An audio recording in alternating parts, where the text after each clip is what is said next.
When you think of the James Bond film GoldenEye, what comes to your mind? Well, for me, it's the Nintendo 64 game and its memorable multiplayer, but I also think about Pierce Brosnan's first role as James Bond, and of course, the movie's memorable theme song performed by Tina Turner.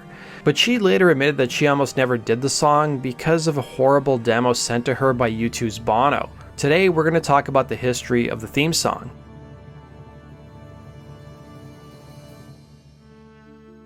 1995's GoldenEye would represent James Bond's long-awaited return, with his last film coming 6 years prior. Generally, the James Bond theme songs have always been a recipe for success on the singles charts, and GoldenEye was no different. In fact, GoldenEye would end up being a top 10 hit in over a dozen countries, but maybe that wouldn't have been the case had Tina Turner decided not to do the song, because she almost didn't. Originally, Depeche Mode was tapped to work on the theme song, but the band, who was on the road promoting their 1993 record, Songs of Faith and Devotion, were going through a lot of tumultuous things, including infighting and drug addiction, and the opportunity even presented itself to the Swedish pop band Ace of Base, who cut a theme song, which eventually was never used.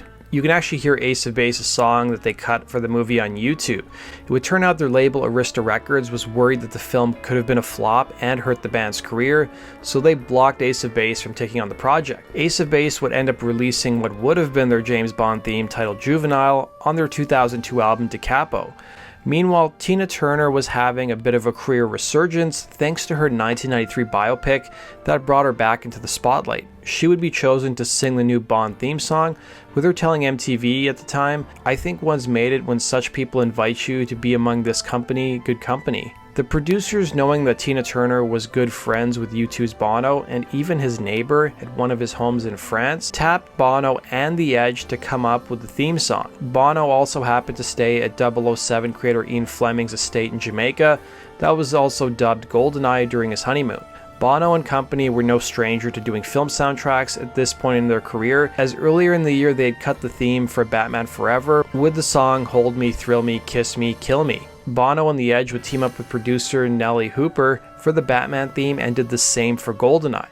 Despite her admiration for Bono though, Turner didn't mince words about the demo she received from the frontman, and you can hear the demo on YouTube if you guys want.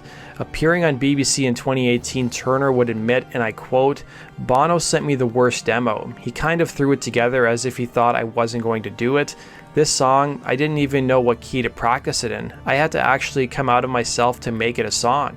I'd never sang a song like that before, so it really gave me creativity in terms of making something out of something very rough." The demo that Bono had recorded happened during a time when he was dealing with some throat issues, and he would end up later apologizing to Turner. The theme song, which dropped a few weeks before the movie's release in November of 1995, proved to be a smash hit across the world, and would further be helped by the movie's success, raking in nearly $360 million on a $60 million budget. Record label Virgin, who put out the film's soundtrack, would work with radio stations across America to give away free passes to the movie and soundtracks. Targeting colleges, the label would also hold what they referred to as James Bond theme parties at both pubs and libraries, according to Billboard magazine. That does it for today's video, guys. Thanks for watching. Be sure to like button and subscribe, and we'll see you again in Rock and Roll True Stories. Take care.